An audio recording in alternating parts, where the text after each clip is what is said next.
নমস্কার বন্ধুরা, কেমন আছেন? আশা করি সকলেই ভালো আছেন। আজকে আপনাদের দেখাবো আমাদের রান্না পুজো। তো রান্না পুজো কী কী রান্না হয়েছে, রান্না পুজোয় সব কিছু রান্না কাটা থেকে শুরু থেকে সব কিছুই দেখাবো।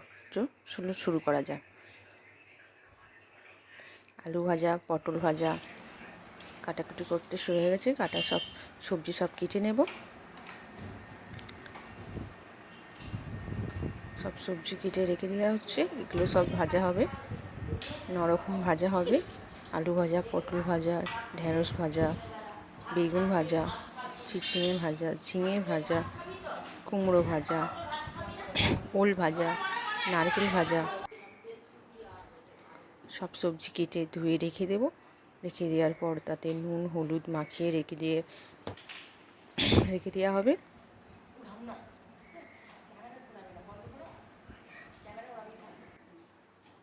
সব কাটাকুটি হয়ে গেছে।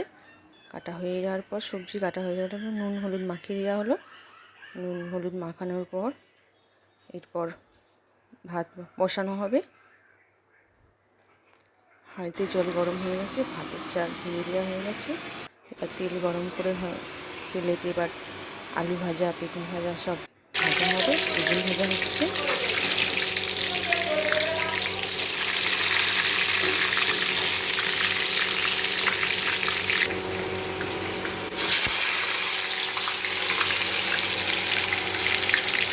কলা ভাজা হচ্ছে, পটল ভাজা ভাজা হচ্ছে। ডাল সেদ্ধ করা হচ্ছে, মটর ডাল। ভাত হয়ে গেছে। আর ভাজাগুলো সব করে নেওয়ার পর এদিকে মাছের ঝাল হবে। পটল ভাজা হচ্ছে।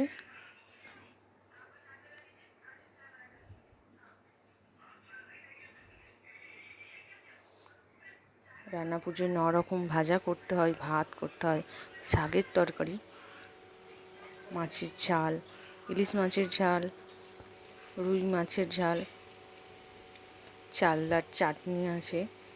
তো একা হাতে করতে হচ্ছে। তো আমি এদিকে একবার করছি, ওদিকে ডাল সিদ্ধ হচ্ছে। এদিকে ভাজা সব করে নেওয়ার পর ডালটা সিদ্ধ হয়ে গেলে মাছটা করে নেব।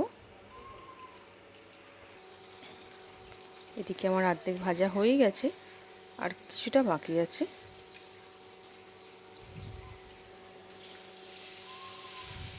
আলু ভাজবো, ঢেঁড়সটা ভাজতে হবে।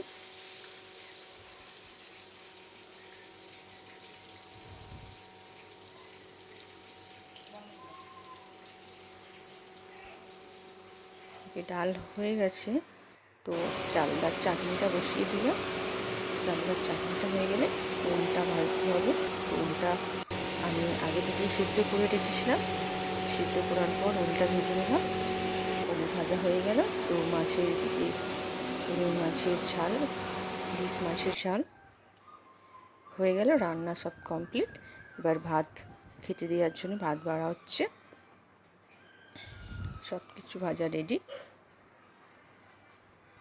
এবার আমরা খেতে বসবো।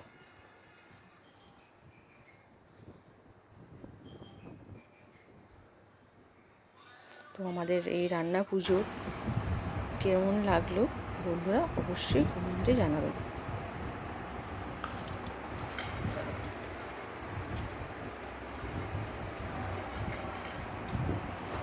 তো আজকের মতন এই পর্যন্তই রইল বন্ধুরা। Tata, bye bye.